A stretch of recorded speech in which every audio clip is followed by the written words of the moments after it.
sahabat Oase Rohani Katolik yang terkasih, apa kabar? Semoga semua dalam keadaan sehat dan bahagia serta damai sejahtera. Membeli baju di Tanah Abang, dapat oleh-oleh gading dari Kenya. Bila kita rindu akan Tuhan, mari kita dengarkan sabdanya. Senang sekali saya Margaret Indriana dapat kembali menemani sahabat dalam acara kita Oase Rohani Katolik. Hari ini pekan biasa ke-30. Allah yang menyelami hati sanubari manusia mengetahui maksud Roh Kudus, sebab Roh Kudus berdoa untuk umat Allah sesuai dengan kehendak Allah sendiri. Hadir bersama saya Romo Servasius Dange SPD, akrab disapa Romo Servas. Selamat datang Romo Servas, apa kabar? Luar biasa sehat. Selamat untuk para sahabat Oase Rohani Katolik.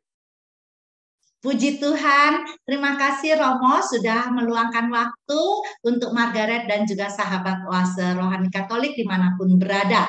Baiklah sahabat, kita akan memulai acara Oase Rohani Katolik ini dengan doa pembuka yang akan dipimpin oleh Romo Servas.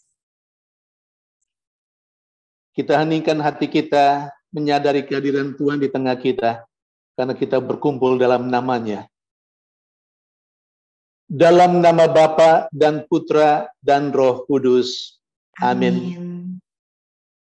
Allah Bapa yang Maha Baik, kami mengucap syukur atas hari baru yang Engkau anugerahkan kepada kami. Kami juga mengucap syukur karena Engkau memberi kesempatan kepada kami untuk belajar mengenal Engkau dan juga mengenal kehendak-Mu. Engkau telah menganugerahkan rahmat keselamatan kepada kami dengan cuma-cuma melalui sengsara, wafat, dan kebangkitan Putra-Mu. Kami terima rahmat keselamatan itu tanpa jasa kami.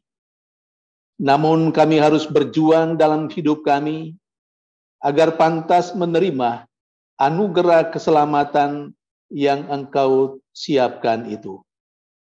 Hadirlah bersama kami dalam rangkaian permenungan ini. Biarlah hati kami terbuka untuk Engkau yang bersabda kepada kami. Demi Kristus Tuhan dan pengantara kami. Amin. Amin. Dalam nama Bapa dan Putra dan Roh Kudus. Amin. Amin. Sahabat Oase Rohani Katolik yang terkasih, pada kesempatan ini saya akan membacakan bacaan dari surat pertama Rasul Paulus kepada jemaat di Efesus, bab 6 ayat 1-9. Hai anak-anak, taatilah orang tuamu dalam Tuhan, karena memang haruslah demikian. Hormatilah ayah ibumu, sebab inilah perintah penting yang memuat suatu janji, yaitu supaya kalian berbahagia dan panjang umur di bumi. Dan kalian para bapak, jangan bangkitkan amarah dalam hati anak-anakmu, tetapi didiklah mereka dalam ajaran dan nasihat Tuhan. Hai hamba-hamba, taatilah Tuhanmu di dunia ini dengan takut dan gentar dan dengan tulus hati, sama seperti kalian taat kepada Kristus. Jangan hanya taat di hadapan mereka untuk menyenangkan hati orang, tetapi taatlah sebagai hamba Kristus yang dengan segenap hati melakukan kehendak Allah. Laksanakanlah pelayananmu dengan rela seperti orang-orang yang melayani Tuhan dan bukan manusia.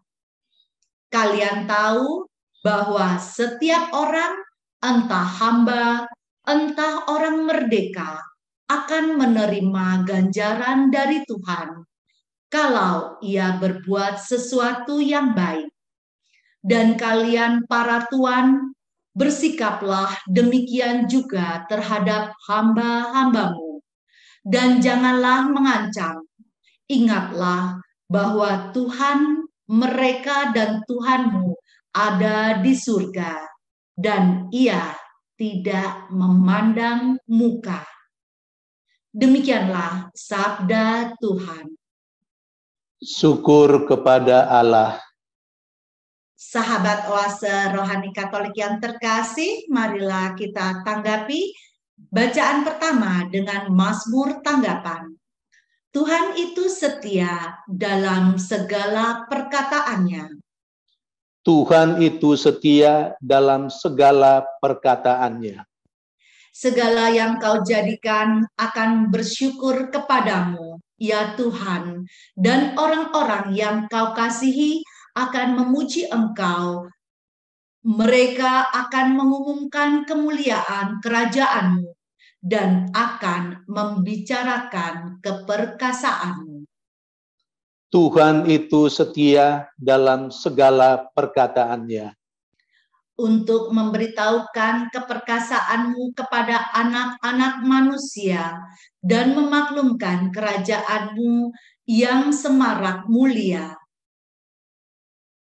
Kerajaanmu ialah kerajaan abadi, pemerintahanmu lestari melalui segala keturunan. Tuhan itu setia dalam segala perkataannya. Tuhan itu setia dalam segala perkataan. Tuhan itu setia dalam segala perkataannya dan penuh kasih setia dalam segala perbuatannya. Tuhan itu penopang bagi semua orang yang jatuh dan penegak bagi semua orang yang tertunduk. Tuhan itu setia dalam segala perkataannya.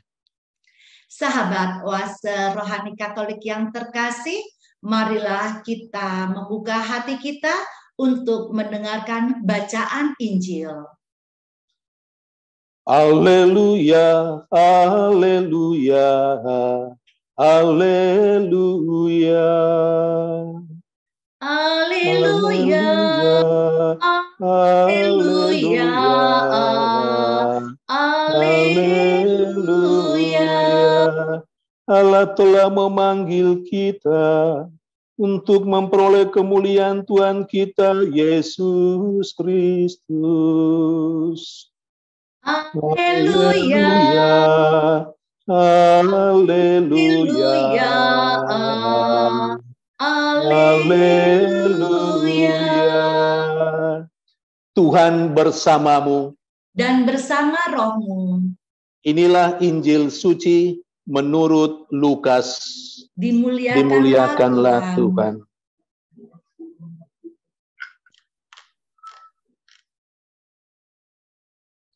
Dalam perjalanannya ke Yerusalem, Yesus berkeliling dari kota ke kota dan dari desa ke desa sambil mengajar. Maka bertanyalah orang kepadanya, Tuhan, sedikit sajakah orang yang diselamatkan? Jawab Yesus kepada orang-orang di situ, berusahalah masuk melalui pintu yang sempit itu.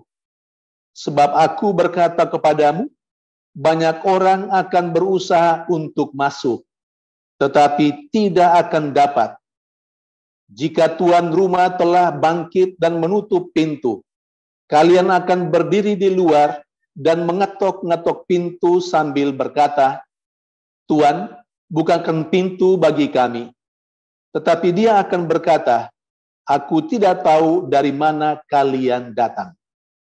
Maka kalian akan berkata, kami telah makan dan minum di hadapanmu, dan engkau telah mengajar di jalan-jalan kota kami. Tetapi ia akan berkata, aku tidak tahu dari mana kalian datang. Enyahlah dari hadapanku, hai kalian semua yang melakukan kejahatan. Di sanalah akan terdapat ratap dan kertak gigi. Apabila kalian melihat Abraham dan Ishak dan Yakub dan semua nabi ada di dalam kerajaan Allah, tetapi kalian sendiri dicampakkan keluar. Dan orang akan datang dari timur dan barat, dari utara dan selatan, dan mereka akan duduk makan di dalam kerajaan Allah. Ingatlah, ada orang terakhir yang akan menjadi terdahulu, dan ada orang terdahulu yang akan menjadi yang terakhir. Demikianlah sabda Tuhan. Terpujilah Kristus. Sahabat Oase Rohani Katolik yang terkasih, marilah kita buka hati kita untuk mendengarkan renungan yang akan disampaikan oleh Romo Servas. Romo Servas melalui bacaan pertama surat Rasul Paulus kepada jemaat di Efesus, hal apa atau inspirasi apa yang ingin Romo sampaikan untuk Margaret dan juga sahabat Oase Rohani Katolik? Oke, terima kasih Margaret. Saya kira bacaan pertama hari ini mudah ditangkap pesannya, mudah ditangkap juga inspirasinya. Jadi bacaan pertama ini sesungguhnya berbicara tentang kewajiban-kewajiban dalam hidup berumah tangga. Nah, hidup berumah tangga ini kan bisa ada suami, ada istri, ada orang tua, ada anak, bahkan juga kalau misalnya dalam keluarga yang cukup mampu, biasanya ada yang namanya pembantu ataupun yang namanya hamba menurut teks kitab suci. Hamba berarti pemilik rumah adalah tuannya. Nah, hidup bersama dalam sebuah keluarga rupanya juga diatur bagaimana seharusnya orang-orang yang hidup dalam keluarga itu, bagaimana mereka harus melaksanakan apa yang menjadi tugas dan tanggung jawab mereka. Sebagai orang tua, entah ayah atau ibu, apa yang perlu mereka lakukan, dan apa yang seharusnya mereka lakukan, dan seperti apa yang harus mereka lakukan kepada anak-anak mereka. Demikian juga, anak-anak harus tahu juga bahwa mereka mempunyai kewajiban terhadap orang tuanya. Seperti apa itu juga dikatakan di dalam bacaan pertama tadi. Demikian juga hamba, dia punya tugas terhadap tuannya. Apa yang harus ia lakukan juga diatur. Demikian juga sebaliknya, tuan atau majikan punya kewajiban tertentu untuk para hambanya. Tegasnya, sebagai anak itu diminta untuk taat kepada orang tua. Lalu harus menghormati orang tua. Sebaliknya, sebagai orang tua yang diwakili oleh Bapa, seperti dikatakan dalam bacaan pertama hari ini, dia sebagai ayah, sebagai orang tua, itu harus berbuat sedemikian rupa supaya tidak menimbulkan amarah dalam hati anak-anaknya. Bahkan juga ditegaskan bahwa sebagai orang tua harus mendidik anak dalam ajaran-ajaran Tuhan. Demikian juga bagaimana kewajiban para hamba terhadap tuannya. Para hamba diminta juga untuk melaksanakan apa yang menjadi tugas dan kewajibannya, melayani tuannya. Dan melayani itu dengan rela hati. Dan tidak melakukan itu supaya dilihat orang, tetapi seperti dia melayani sebagai hamba, dia melayani Tuhan sendiri. Nah, demikian juga para majikan diajak untuk memperlakukan hamba-hambanya itu dengan baik. Itu isi bacaan pertama untuk hari ini. Demikian Margaret. Terima kasih Romo Servas, semakin Margaret dikuatkan dengan inspirasi yang Romo sampaikan.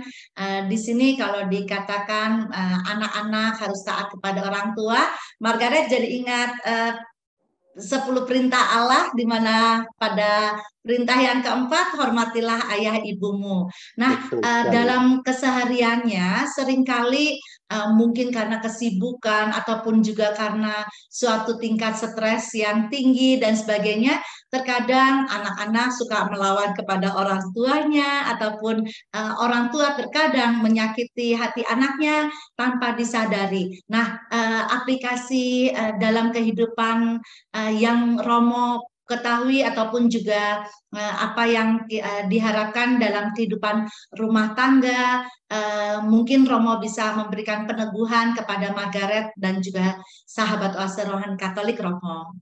Oke, para sahabat Oase Rohani yang terkasih, juga Margaret, sebelum saya sampai ke situ, masih ada satu hal yang sangat menarik, atau katakanlah satu dua hal yang sangat menarik. Wah, apa tuh Romo? Jadi semakin menarik nih Margaret. Nah, ini yang mau dikatakan, ini yang mau disampaikan. Yang pertama, semua mereka diminta untuk melaksanakan kewajibannya itu di dalam Tuhan dan karena Tuhan. Itu menarik loh menurut hemat saya. Lalu kemudian yang kedua, yang juga penting adalah, dan menarik bagi saya, adalah di dalam bacaan itu hanya dikatakan tentang kewajiban.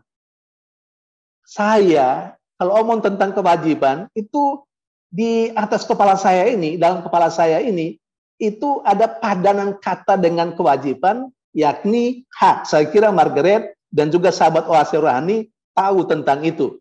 Tetapi menariknya, justru di sini hanya omong tentang kewajiban, tanpa ada menyinggung tentang hak sama sekali. Lalu haknya itu di mana ya? Nah, menariknya justru di sini. Bagi saya, hak dan kewajiban adalah dua hal yang adanya itu saling mengandaikan. Jadi di mana ada hak, di sana pasti ada kewajiban. Dan di mana ada kewajiban, di situ juga di dalamnya ada hak. Nah, kalau kita berbicara mengenai kewajiban anak terhadap orang tua, atau kewajiban orang tua terhadap anak, atau kewajiban hamba kepada majikannya atau tuannya, dan kewajiban tuan kepada hambanya.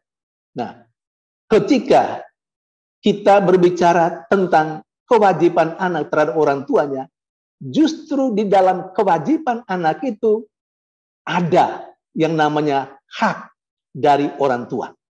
Jadi orang tua mempunyai hak untuk mendapat perlakuan yang baik dari anak. Anak harus taat dan anak harus hormat. Sebaliknya juga, ketika kita berbicara tentang kewajiban orang tua terhadap anak seperti apa, maka ketika orang tua melaksanakan kewajibannya seperti apa itu kepada anak, di situ anak memperoleh atau mendapatkan haknya yang harus ia terima dari orang tuanya. Demikian juga ketika hamba melaksanakan kewajibannya terhadap tuannya atau majikannya, di sana tanpa diketahuinya, tanpa sengaja, misalnya dia telah memberikan hak dari tuannya, dari majikannya. Jadi hak majikan itu ada, nampak dialami ketika hamba melaksanakan kewajiban-kewajibannya. Dan juga sebaliknya, hak hamba akan diperoleh ketika tuannya atau majikannya melaksanakan kewajibannya. Para sahabat Oase Rohani yang terkasih, juga Saudari Margaret, tadi Saudari Margaret bicara tentang terkadang orang tua tidak bisa melaksanakan dengan baik, atau mungkin ada anak-anak yang kurang taat kepada orang tua. Ya, banyak kali orang tua mengeluh kan, terkadang anak-anaknya ya bandel dan segala macam. Anak-anaknya tidak melaksanakan apa yang menjadi tugas dan kewajibannya. Dan sebaliknya juga, jangan lupa, yang ngomel itu tidak hanya orang tua. Saya banyak kali berhadapan dengan orang tua yang mengeluh tentang anaknya yang ngomel, anaknya yang bandel. Tapi pada kesempatan lain, dalam dalam pembicaraan atau apa, ada curhat dari anak-anak, itu terkadang anak-anak juga mengeluh tentang orang tuanya. Nah, ya, kita tidak mungkinlah hanya mengeluh dan mengeluh. Anak mengeluh tentang orang tuanya, orang tua mengeluh tentang anaknya. Saya kira bacaan hari ini itu mengajak kita sekalian untuk kembali kepada apa yang menjadi tugas dan tanggung jawab, kewajiban kita dengan masing-masing dengan predikatnya, sebagai anak, sebagai orang tua, sebagai majikan, sebagai hamba. Anak itu menjadi tidak taat karena ini loh, karena terkadang orang tua itu melihat anak hanya secara dalam aspek vertikal. Vertikal artinya orang tua lebih banyak berpikir anak itu harus taat, harus ikut apapun yang mereka minta. Jadi orang tua ini lebih melihat dirinya, atau dirinya ditempatkan sebagai orang pihak yang ada di atas, lalu anak-anak itu ada di bawah, dan anak-anak hanya bisa taat, tidak bisa lain. Dan itu yang tidak terlalu disukai oleh banyak anak. Anak berharap bahwa selain secara vertikal, orang tua memang berada di atas secara vertikal. Dia punya kedudukan yang namanya orang tua yang melahirkan tentu lebih tinggi. Tetapi dalam kehidupan sehari-hari, anak mengharapkan supaya orang tua itu juga menjadi sahabat mereka. Bagi saya, sahabat itu duduk sama rendah, berdiri sama tinggi. Artinya sejajar dengan anak-anak. Jadi melihat anak sebagai teman untuk berdialog. Nah, kalau memerintahkan sesuatu pun tidak menganggapnya sebagai anak yang harus taat. Tetapi mereka sebagai orang tua harus juga berbicara terus terang, harus berkomunikasi, berdialog dengan anak. Dan anak pasti akan mengikuti karena anak merasa dia juga sudah diajak bicara untuk melaksanakan sesuatu apa yang menjadi perintah orang tuanya. Kalau anak tidak taat, berarti refleksi kembali untuk para orang tua. Sorry para orang tua, refleksi kembali seperti apa cara kita memperlakukan anak kita. Apakah sebagai anak yang berada di tingkat bawah secara vertikal, atau anak itu kita anggap juga sebagai teman dalam berdialog. Demikian kira-kira yang bisa saya sampaikan, Margaret. Sungguh luar biasa Romo, senang sekali apa yang Romo sampaikan itu luar biasa dan menguatkan Margaret juga sebagai orang tua dan juga Margaret sebagai anak. Betul Romo, kalau tadi dikatakan bahwa tentunya mengajak anak itu seperti teman kita, sahabat kita, bisa saling cerita. Bayangkan kalau kita memiliki anak-anak remaja yang sedang mencari jati diri, di mana mereka itu tidak memiliki teman dalam berbicara, mungkin pelariannya bisa hal-hal yang negatif ya Romo ya. Betul sekali, bisa saja terjadi seperti itu. Iya, dan kalau kita lihat di sini anak-anak, saya dapat pelajaran dari suami saya.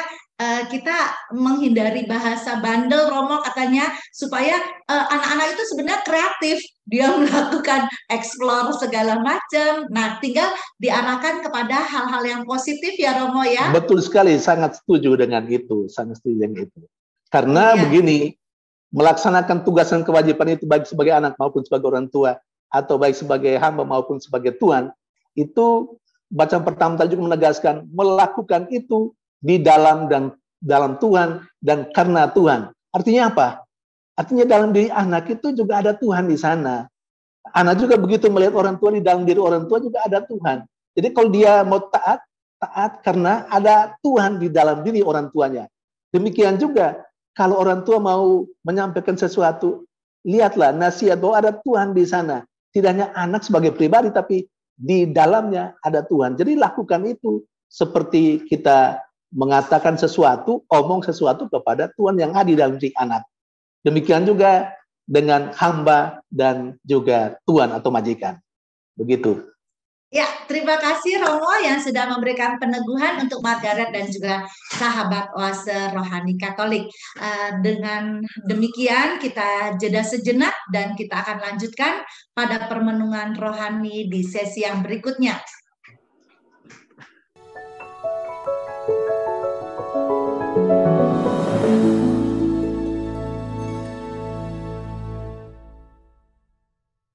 Sahabat Oase Rohani Katolik yang terkasih, masih bersama kami Romo Servas dan Margaret. Bagi Anda yang ingin menyampaikan pertanyaan, dapat mengirimkannya ke alamat email orkkaj2021@gmail.com atau melalui HP 0881 0251 334 38. Romo Servas, dari permenungan di bacaan pertama tadi tentang hak dan kewajiban, lalu untuk bacaan Injil, inspirasi apa yang ingin Romo sampaikan untuk Margaret dan juga sahabat Oase Rohani Katolik, Romo? Terima kasih, Margaret. Oke, bagi saya bacaan Injil tadi itu sangat menantang. Pertanyaannya, letak tantangannya itu di mana? Kalau kita sedikit teliti mendengarkan bacaan tadi, di situ disebutkan, atau bacaan tadi itu disampaikan ketika Yesus sedang dalam perjalanan ke Yerusalem. Ini penting. Sedang dalam perjalanan ke Yerusalem, lalu kemudian ada orang yang bertanya kepadanya, "Tuhan, sedikit sajakah orang yang diselamatkan?" Dan jawaban Yesus juga, ya bagi saya, mungkin bagi para sahabat Oase Rohani Katolik, juga agak membingungkan karena tidak menjawab pertanyaan. Ketika ditanya, "Sedikit sajakah orang yang diselamatkan?" Yesus malah menjawab, "Berusahalah masuk melalui pintu yang sempit itu." Lah, tidak kena ya, seperti itu. Tapi di situ justru menariknya, letak menariknya justru di situ. Nah begini, saya jelaskan sedikit. Yerusalem itu kota simbolis. Sebut kata Yerusalem itu juga kata simbolis. Nah, Yesus selalu mengarahkan hidupnya ke Yerusalem. Yerusalem itu apa? Itu simbol penderitaan dan kematian Yesus. Kita tahu misi Yesus adalah untuk menyelamatkan umat manusia. Dan tindakan penyelamatan itu melalui sengsara, wafat, atau kematiannya. Ini penting. Nah, berarti kota Yerusalem atau perjalanan ke Yerusalem adalah perjalanan menuju kepada penderitaan, kepada salib. Nah, itu semua bermuara pada keselamatan. Jadi keselamatan itu ada setelah melewati salib. Mesti melalui Yerusalem itu. Nah, ketika orang bertanya, sedikit sajakah orang yang diselamatkan? Yesus langsung mengatakan, berusahalah masuk melalui pintu yang sempit. Karena begini, yang namanya pendengarnya pada saat itu, dan juga mungkin kita sekarang ini, siapa sih yang mau mencari penderitaan? Orang selalu mengelakkan penderitaan. Kalau perlu, jangan ada penderitaan. Sementara kehidupan Tuhan sendiri tentang keselamatan itu baru diperoleh melalui sengsara, wafat, kematian. Untuk memperoleh keselamatan harus melewati itu. Nah, sementara orang mau menghindari penderitaan. Tapi di sisi lain mau memperoleh keselamatan. Nah, mungkin ini logikanya sendiri sebagai manusia. Memperoleh keselamatan, memperoleh kebangkitan, atau memperoleh kehidupan yang baik, yang enak itu, mesti tanpa melewati penderitaan. Tapi benar enggak? Logika kehidupan sehari-hari, apakah mengungkapkan bahwa itu benar? Bahwa orang mengalami kebahagiaan tanpa penderitaan? Tidak ada. Logika kehidupan manusia, kehidupan kita, mengajarkan bahwa siapa yang mau enak hidupnya, ya harus menderita, harus berjuang. Nah, demikian juga keselamatan yang dibawa oleh Yesus, dan yang Yesus kerjakan itu, jadi keselamatan untuk seluruh umat manusia, itu melalui penderitaan dan kesengsaraan. Para pendengar Oase Rohani Katolik yang terkasih, di situ letaknya tantangan untuk saya dan Anda. untuk kita semua. Kita mau atau kita merindukan keselamatan. Tetapi keselamatan itu harus dibayar dengan salib, harus dibayar dengan penderitaan dan perjuangan. Penderitaan dan perjuangan itu begitu hebatnya, begitu luar biasanya, itu disimbolkan dengan kata-kata Yesus, pintu yang sempit. Artinya, kalau mau mendapatkan keselamatan, mesti bersesak-sesakan, berdesak-desakan, baru bisa memperoleh keselamatan. Tidak ada keselamatan itu diperoleh secara instan. Tidak ada. Dan itu banyak kali bertentangan dengan kebiasaan atau keinginan manusiawi kita yang mau serba enak, yang mau serba instan. Tapi memiliki atau mau memiliki keselamatan atau kebahagiaan itu tidak ada di dunia ini. Lebih lagi keselamatan yang ditawarkan oleh Tuhan. Kira-kira demikian dari teks Injil. Ya, terima kasih Romo. Dengan bacaan Injil menurut Lukas pada hari ini, kita mengingat bahwa Yerusalem ini dikatakan sebagai lambang atau simbol ya Romo ya. Iya. Nah, dalam kehidupan sehari-hari di masa sekarang ini, bagaimana aplikasi atau Romo bisa memberikan kami wawasan atau contoh yang membuat kami semakin memahami apa makna dari bacaan Injil hari ini, Romo? Oke, terima kasih. Keselamatan harus dipahami secara luas. Baik dalam kehidupan keluarga, atau mungkin juga dalam kehidupan bermasyarakat, atau mungkin dalam kehidupan melaksanakan pekerjaan. Nah, kita kembali melihat keselamatan dalam kehidupan berumah tangga misalnya ya. Kembali kepada bacaan pertama tadi. Semua mesti melaksanakan apa yang menjadi kewajibannya. Kalau direnungkan sungguh-sungguh, kalau mesti melaksanakan kewajiban baik sebagai anak maupun sebagai orang tua, baik sebagai hamba maupun sebagai tuan, kalau melaksanakan kewajiban menurut kehendak Tuhan, itu tidak gampang. Kenapa?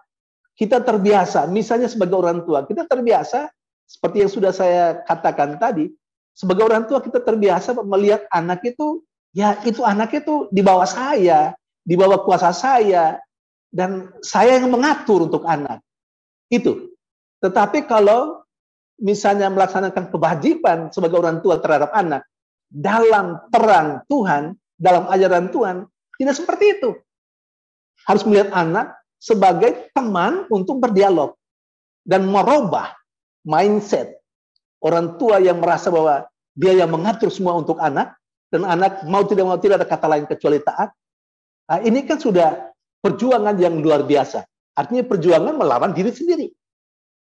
Nah, sama juga mungkin dengan anak, seperti itu. Dan itu artinya kan tidak gampang. Tetapi yang tidak gampang itu bukan tidak mungkin. Mungkin, asalkan orang mau memulainya. Itu dalam kehidupan berumah tangga, dalam konteks bacaan pertama hari ini. Dalam kehidupan bermasyarakat misalnya. Keselamatan juga harus dipahami dalam arti yang sangat luas. Sebagai orang beragama misalnya, kita mempunyai hak. Dan hak kita itu adalah kewajiban dari orang lain. Ya kan? Kan begitu. Nah, kita mempunyai hak untuk memperoleh misalnya kesempatan untuk bisa beribadah dengan baik. Untuk memiliki rumah ibadah. Kita punya kesempatan misalnya untuk mendapatkan pekerjaan-pekerjaan. Tetapi di sana kita berhadapan dengan kelompok orang lain yang selalu merasa bahwa mereka yang paling berkuasa. Di sana kita berhadapan dengan kelompok orang yang cuma menuntut kewajiban dari orang lain, dan mereka sendiri melupakan merupakan kewajiban mereka terhadap orang lain. Yang saya katakan tadi, misalnya, hak kita untuk mendapat perlakuan atau beri kesempatan supaya bisa beribadah dengan baik, sebagai agama apa saja, itu menjadi kewajiban orang lain yang ada di sekitarnya untuk memberikan haknya itu. Nah, kita harus akui bahwa ada banyak kelompok yang kemudian menghalang-halangi itu. Dan kita mesti melewati itu dengan penuh perjuangan untuk memperoleh itu. Tapi kita tetap diajarkan, sekalipun kita mengalami seperti itu, kita terus tabah, kita harus sabar, kita harus tetap memikul salib kehidupan kita untuk mendapatkan. Kita tidak tahu entah kapan kita secara bebas bisa menikmati apa yang menjadi hak kita atau keselamatan dalam beribadah misalnya. Dalam kehidupan pekerjaan misalnya, setiap orang kan mempunyai hak untuk mendapat kerjaan atau untuk mendapat misalnya gaji yang sesuai dengan apa yang menjadi kewajiban. Tetapi banyak kali juga dengan berbagai macam alasan orang tidak memperoleh itu. Nah, memperoleh gaji yang cukup, gaji yang sesuai dengan apa yang menjadi haknya, itu kan keselamatan dalam arti yang sempit, yang operasional sekali untuk orang yang bekerja. Nah, untuk itu dia harus berjuang, memperjuangkan supaya dia bisa mendapat gaji yang sesuai dengan apa yang dia harapkan. Itu yang perlu perjuangan. Tapi banyak tantangan. Bahkan terkadang juga tidak memperoleh apa-apa. Karena diperlakukan secara kurang baik. Tuan, majikan, manusia diri tuan dan majikan yang harus mengatur semua, merasa bahwa kamu cuma seorang pekerja, cuma seorang karyawan. Dan akhirnya kita tidak mendapatkan apa-apa. Itu pintu yang sempit yang selalu mesti diusahakan masuk untuk memperoleh keselamatan dalam berbagai macam bentuk sesuai dengan tugas dan tanggung jawab kita, entah dalam rumah tangga ataupun dalam masyarakat, dalam hidup bersama dengan kelompok orang lain, atau mungkin dalam pekerjaan-pekerjaan kita. Seperti itu, Margaret. Wah, terima kasih Romo. Bacaan pertama dan bacaan Injil telah menguatkan bahwa dalam kita melakukan suatu kewajiban, tentunya kita juga harus memikirkan hak orang lain yang tentunya supaya itu seimbang, dan kita juga selalu memikirkan orang-orang sesama di sekitar kita agar apa yang kita lakukan itu benar-benar seturut dengan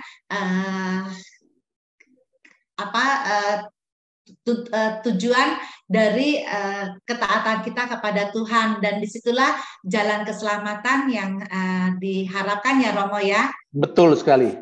Iya. Makanya saya selalu mengatakan keselamatan itu ada, tinggal kita mesti berjuang tanpa hentinya untuk mendapatkan itu. Berusaha supaya kita pantas menerima semua itu, walaupun tidak gampang. Karena itu mengandalkan pintu yang sempit yang harus kita masuk.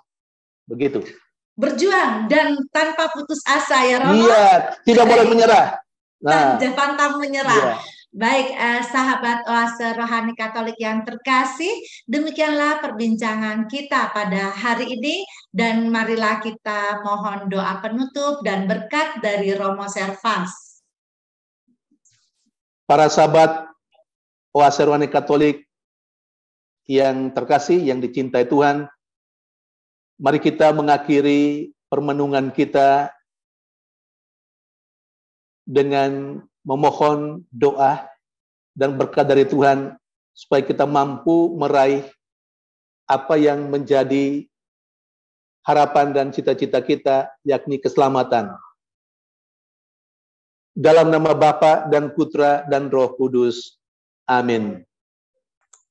Allah Bapa yang Maha Baik, kami mengucap syukur dan terima kasih kepadamu, karena Engkau telah memberikan kepada kami pemahaman yang benar tentang keselamatan.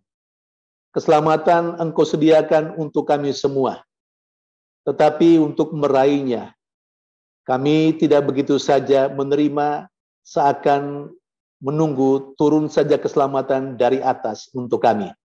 Kami diingatkan untuk terus berjuang, supaya kami dapat memperoleh keselamatan dalam berbagai macam bentuk, dalam situasi apapun, sesuai dengan tugas dan tanggung jawab kami. Tuhan, kami manusia yang lemah, terkadang kami tidak mampu mengatasi kesulitan-kesulitan hidup kami. Kami mohon semoga Engkau mengutus kepada kami Roh-Mu sendiri, yang memberikan daya ilahi, daya rohani, supaya kami terus berjuang melalui pintu yang sempit untuk meraih keselamatan, baik dalam kehidupan berumah tangga, dalam kehidupan bermasyarakat, dan dalam kehidupan pekerjaan kami masing-masing. Kami akhirnya menyerahkan hidup kami ke depan, ke dalam penyelenggaraanmu, dengan memohon berkat darimu. Tuhan bersamamu dan bersama rohmu.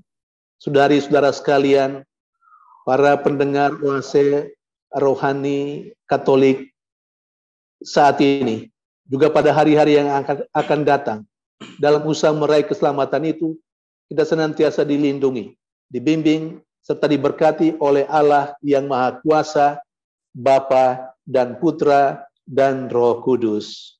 Amin. Sahabat Oase Rohani Katolik yang terkasih, semoga apa yang sudah disampaikan dapat berguna dalam kehidupan kita sehari-hari. Terima kasih kepada Romo Servas atas inspirasinya. Terima kasih, Margaret. Ya, terima kasih Romo. Sahabat Oase Rohani Katolik, Romo Servasius dan SPD dan Margaret Indriana mohon undur diri, dan kabar sukacita yang sudah kita dapatkan hari ini dapat kita bagikan dan wartakan kepada sesama kita dalam tingkah laku dan perbuatan kita. Jalan-jalan sore di tepi taman, duduk di kolam memancing ikan. Jangan lelah bertekun dalam iman, bersama menempuh jalan keselamatan. Salam damai, Tuhan memberkati. Amin. Amin.